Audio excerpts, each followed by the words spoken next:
Assalamualaikum warahmatullahi wabarakatuh. Waalaikumsalam Waalaikumsalam warahmatullahi warahmatullahi wabarakatuh. wabarakatuh. Alhamdulillah nahmaduhu wa nasta'in wa nastaghfiruh wa na'udzu billahi min syururi anfusina wa min sayyiati a'malina may yahdihillahu fala mudhillalah wa may yudhlil fala hadiyalah. Asyhadu an la ilaha illallah wa asyhadu anna Muhammadan abduhu wa rasuluh la nabiyya ba'da. Alhamdulillah puji serta syukur hanyalah milik Allah Subhanahu wa taala. Pada pagi hari ini kita semua dapat bertemu kembali, berkumpul, bersilaturahmi, kembali dipertemukan melalui kajian rutin kita yaitu Golden Habit Forum yang alhamdulillah pada pagi hari ini telah memasuki episode yang ke-203. Salam serta salam, mari senantiasa kita curahkan kepada suri tauladan kita, junjungan kita semua, Nabi Allah Muhammad Sallallahu Alaihi Wasallam, kepada keluarganya, sahabat-sahabatnya, tabiin-tabiatnya, dan juga para pengikutnya hingga akhir zaman. Ibu Bapak seluruh partisipan Golden Habit Forum, alhamdulillah terima kasih telah hadir pada kegiatan pagi hari ini dan telah membersamai kita juga Ustadz kita, guru kita, Ustadz Agus Sukaca, yang insya Allah pada pagi hari ini akan menyampaikan sebuah pemaparan dengan topik pilar-pilar persaudaraan. Sebelum kita mulai, Ibu sekalian, mari sama-sama kita buka kajian pada pagi hari ini dengan melafazkan basmalah bersama-sama. Bismillahirrahmanirrahim. Bismillahirrahmanirrahim. Untuk selanjutnya, waktu dan Muatan tempat juga kami lah. persilakan kepada Ustadz Agus. Silakan, Ustaz. Assalamualaikum Kita pakai warahmatullahi mobil lah. wabarakatuh. Motor. Waalaikumsalam Waalaikumsalam warahmatullahi warahmatullahi wabarakatuh. Alhamdulillahi Rabbil Alamin. Assalatu wassalamu ala ashrafil anbiya'i wal mursalin. Muhammadin wa ala alihi wa sahbihi ajma'in. Amma ba'd, Bapak Ibu, segenap partisipan Golden Habit Forum rahimakumullah yang alhamdulillah sebarannya mulai dari Papua ada Ustadz Kamaluddin, ya. Ada dari NTT, ada Kiai Mustain, ya. Kemudian ada Sulawesi, ya, Sulawesi Tenggara, tadi Ustadz Laude, ini pertama kali yang muncul di layar ini, ya. Kemudian dari Sulawesi Tengah ada Ustadz Ilyas Paduntu, ya. Kemudian dari Kalimantan, tadi yang pertama kali muncul Ustadz Sairi, ada Ustadz Zuhri dan lain sebagainya, ya. Dari Jawa cukup mulai dari Jawa Timur, Jawa Tengah, Jogja, DKI, alhamdulillah. Dan dari Sumatera juga sudah ada, alhamdulillah kita bersyukur. Ya. Golden Habit Forum ini dapat tetap berlangsung. Mudah-mudahan kita bisa berbagi kemanfaatan ya, secara bersama-sama dalam rangka membangun kebiasaan yang baik, ya, Amin. kebiasaan-kebiasaan yang Islami, ya. Sehingga dengan kebiasaan Islami ini ke depannya kita mengantarkan umat untuk membangun peradaban Islam, ya, peradaban utama. Kita masih melanjutkan topik tentang bagaimana kita membangun persaudaraan. Karena ini merupakan hal yang sangat esensial di dalam kita membangun peradaban. Dan nanti kami mohon ya Bapak Ibu sekalian bisa berpartisipasi untuk curah pendapat bagaimana kita membangun membangun persaudaraan sehingga ini akan menjadi pilar penting dalam membangun peradaban di masa yang akan datang.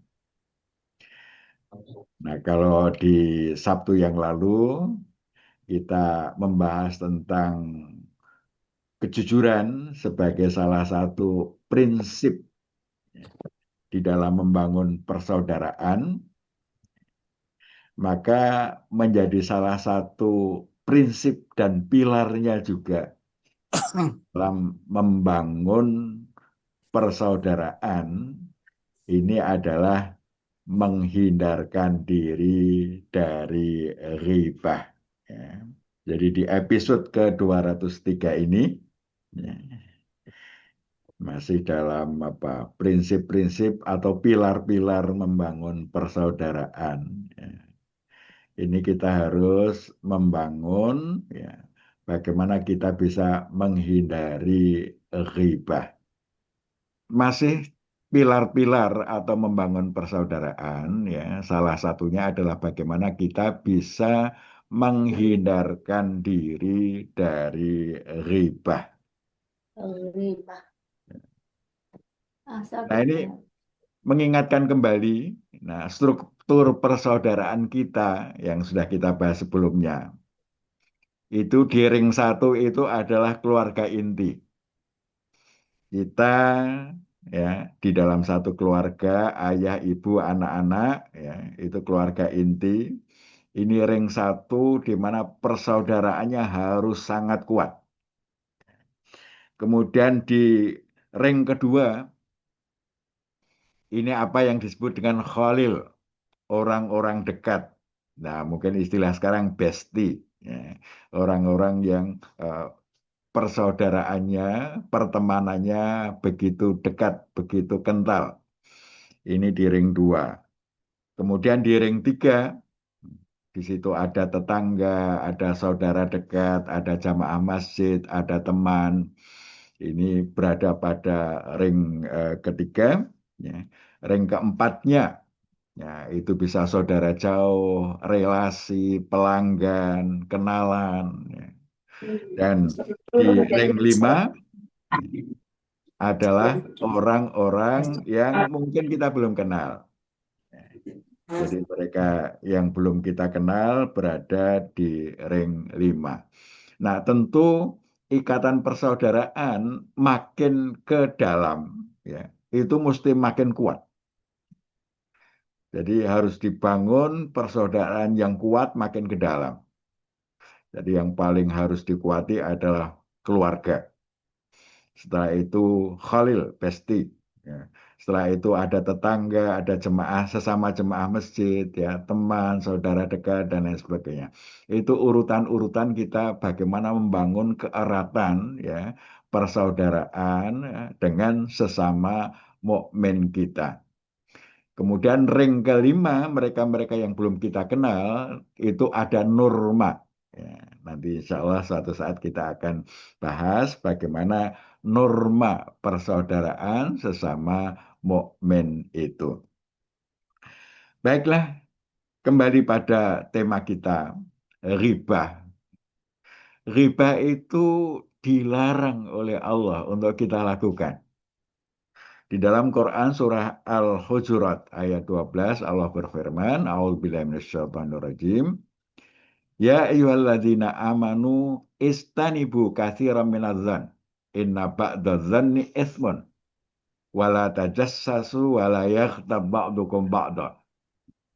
Ayuhibbu ahadukum ayyakula lahma akhihi maitan fakarihtumuh. Wattaqullah innallaha tawwabur rahim.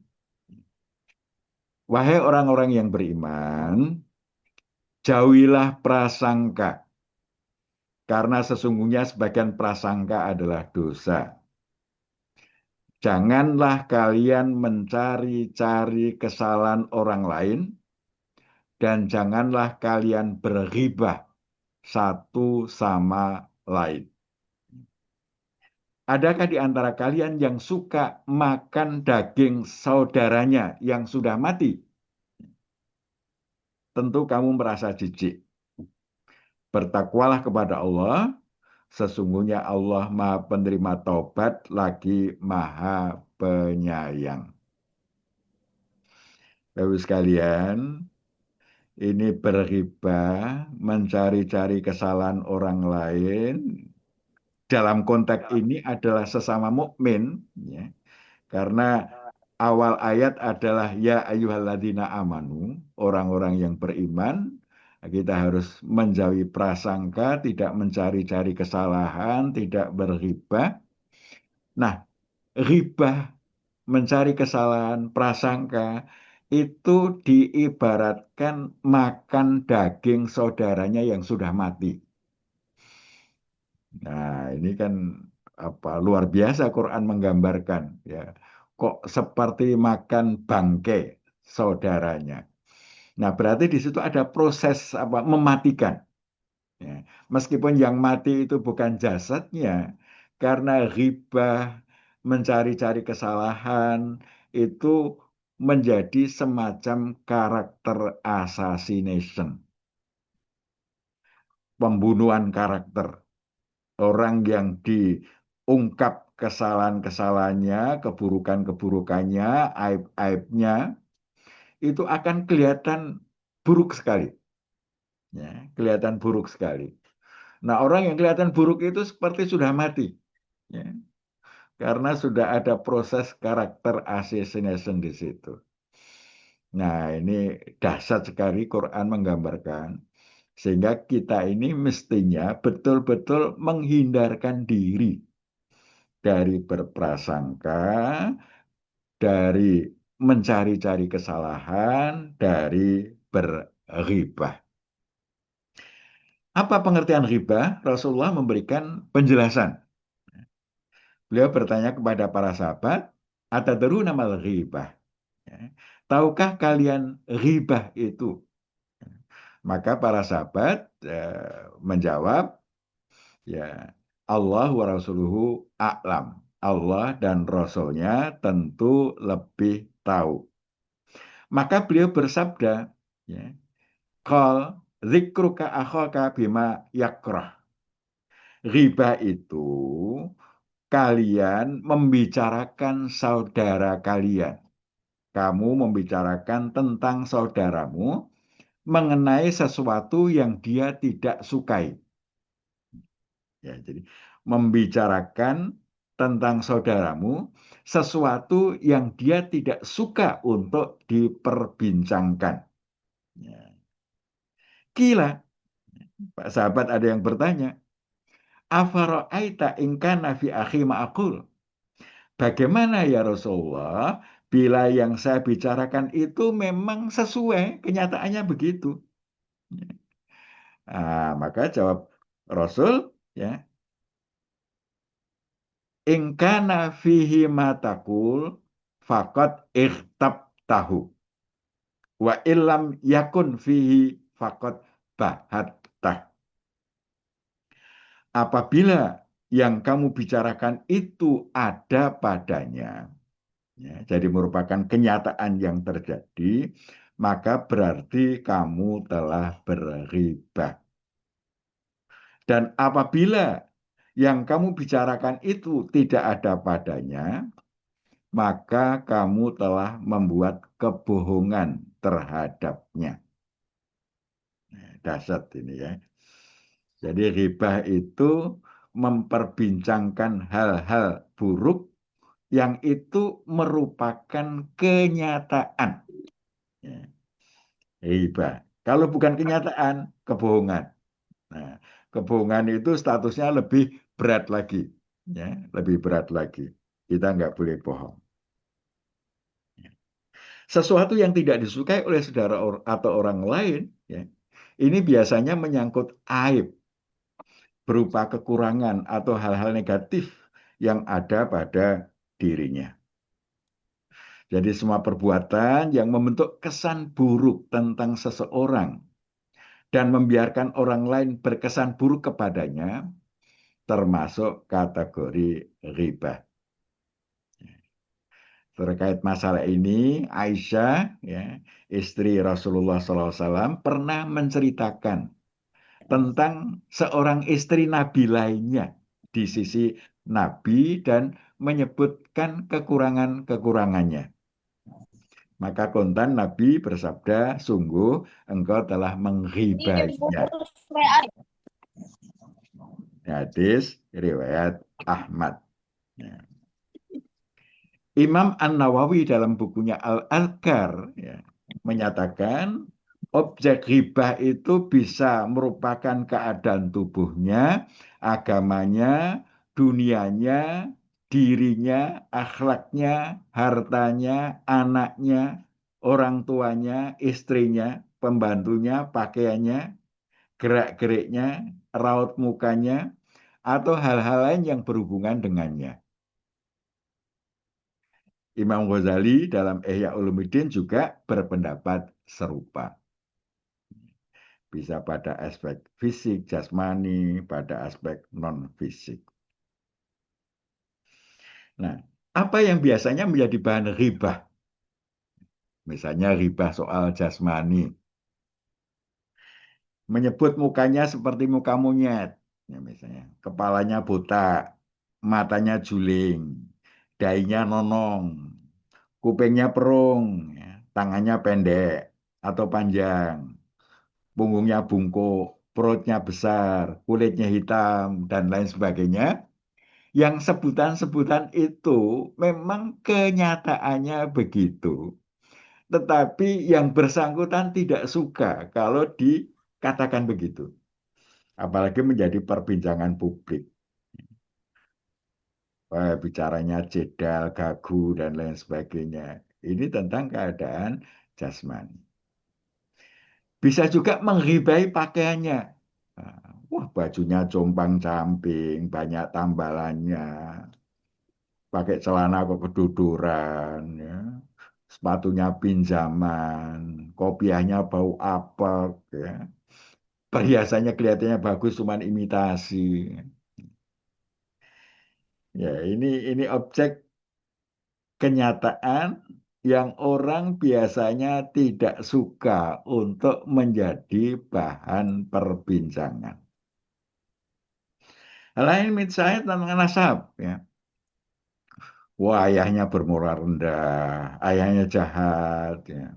Oh, dia cuma pedagang apa namanya? Ayahnya pedagang asongan, pengemis, gembel, dan predikat-predikat lain yang tidak disukai. Riba tentang keluarga, oh, istrinya jelek, ya. Dia cakep-cakep kok istrinya jelek. Suaminya pendek, anaknya idiot, ya. Kakaknya perampok, adiknya lintah darat, dan lain sebagainya. Dia dari keluarga berantakan. Kenyataannya begitu. Tapi orang tidak suka untuk diperbincangkan tentang keadaan yang negatif tersebut. Ya. Perangai, orangnya sombong, pelit, rakus, pemarah, pengecut, licik, pembual, ya, pengkhianat. Ya.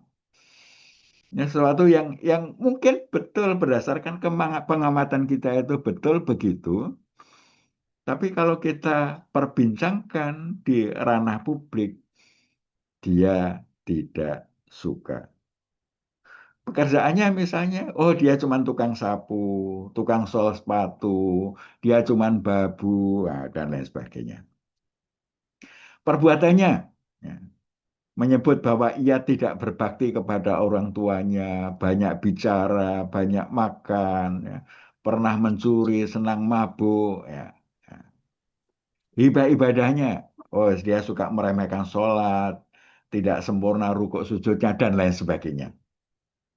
Itu bahan-bahan yang bisa menjadi bahan perbincangan sesama mukmin, ya, maka ini termasuk kategori riba. Nah, Bapak sekalian, dengan apa riba bisa disebarluaskan? Nah, ternyata riba itu sekarang ya, bisa dalam bahasa lisan, berdua atau lebih, dalam majelis, bisa divideokan, diupload di YouTube, di TikTok, dan lain sebagainya. Ini dari lisan memperbincangkan keburukan-keburukan atau sesuatu yang menjadi aib, itu bisa terpublikasi begitu luas dari perbincangan lesan yang dipublikasikan. Dan sekarang ini cukup banyak sekali. Bahkan ada acara-acara ya, yang memang objeknya adalah memperbincangkan aib orang. Biasanya kehidupan selebriti, kehidupan orang-orang terkenal, itu kemudian diperbincangkan ya, di ranah publik. Bisa dalam bentuk tulisan. Nah, sekarang ini tulisan itu bisa WA, bisa website, bisa Facebook, Twitter, ya, dan saluran-saluran publikasi yang lain. Mungkin nanti akan muncul ya saluran-saluran publikasi yang lain ya. Yang ini bisa juga untuk apa? Mengekspresikan perbincangan tentang keburukan saudara-saudara kita. Bisa juga dengan apa? Dengan bahasa tubuh. Ya. Bahasa tubuh itu bisa isyarat, ekspresi wajah, gerakan tubuh tertentu, ya, atau menirukan tingkah laku dan gerak tertentu dari orang-orang yang diperguncingkan dengan maksud apa? Mengolok-olok. Ya. Jadi riba itu juga bisa dengan bahasa tubuh. Sekarang media riba itu begitu luar biasa dan begitu masifnya. Nah, persoalannya Bapak sekalian, ya, kita ini termasuk ahli riba atau yang sudah terhindar dari riba. Karena lingkungan kita itu lingkungan yang suka riba. Ya. Maka kita termasuk pendukung riba. Ya. Kalau kita ini termasuk bagian dari penggemar tayangan riba. Apakah di YouTube, di TikTok, di TV, ya, konten-konten tentang riba, kalau kita sampai seneng ya menyaksikannya, ya, melihatnya, maka kita itu sebenarnya termasuk penggemar riba, ya, pendukung riba.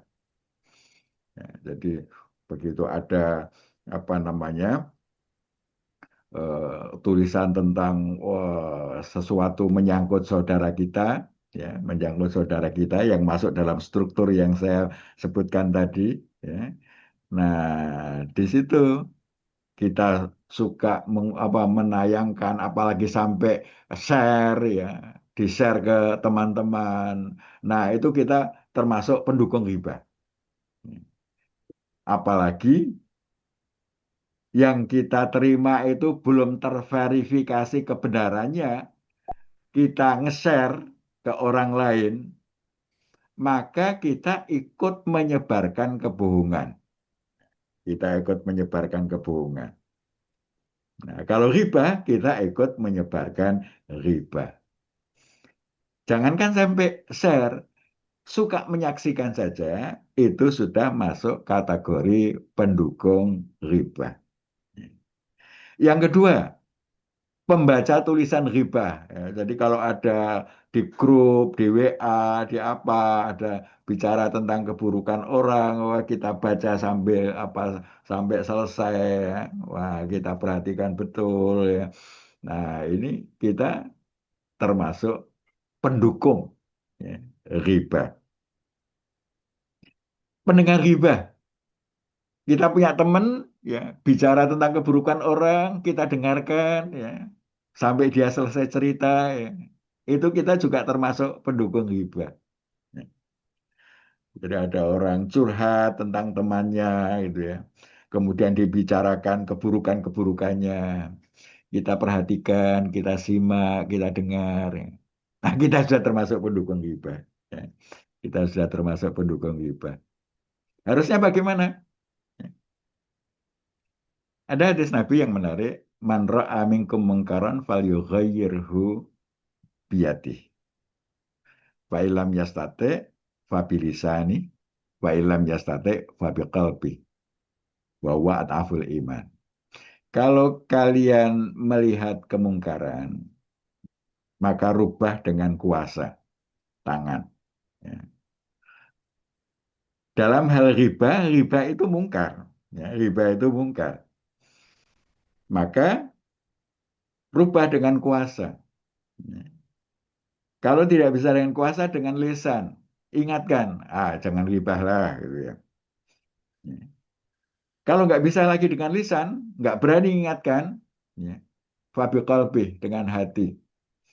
Ya. Jadi kalau ada orang riba, ya, ya sudah nggak usah didengarkan. Ya, kemudian eh, maru kiroman, ya, dia berlalu dengan terhormat. Ya, artinya dia dia begitu ada orang riba, udah langsung glenes saja ditinggal pergi. Apalagi kalau ribanya dalam kelompok, ya, oh ini sedang riba, udahlah tinggalkan. Nah, sehingga dengan demikian, ya, kita bukan termasuk pendukung riba. Pelaku, lebih berat lagi pelaku, ya, kita mengribai saudara-saudara kita. Itu kalau kita pelaku. Nah, sebagai pendukung, ya, ini mendengarkan, menggemari, ya, membaca, yang itu kemudian kita apa? Ini sudah termasuk pendukung. Sehingga Bapak sekalian, ya, kita tahu di media itu acara-acara yang berbau ribah atau ada konten ribahnya itu ratingnya cukup tinggi, ya, termasuk acara yang banyak digemari. Ya. Menunjukkan apa? Menunjukkan masyarakat kita suka ribah. Oleh karena itu, ya, mari kita tidak menjadi pelaku dan pendukung ribah. Kita berjuang, ya. Ketika sudah mau bicara buruk, tahan diri, ini keburukan, ya, saya tidak akan melakukannya. Mudah-mudahan kita semua termasuk yang bisa menghindarkan diri dari pelaku dan pendukung ribah. Demikian Mas Ehwan dan Bapak Ibu sekalian, ya. Nanti mohon bisa diberikan tambahan perspektif yang lain, ya. Ada Kiai Syarifuddin, ya, dari Berau, ada Kiai Mustain, ada Kiai Zuhri, ada Kiai Ilyas Paduntu, ya. Nah, nanti berkenan bisa memperkuat bagaimana gerakan kita untuk eh, menghindarkan umat, ya, dari perbuatan ghibah. Hadanallah ya kumajma'in, nasr minallah fatum karib. Assalamualaikum warahmatullahi wabarakatuh.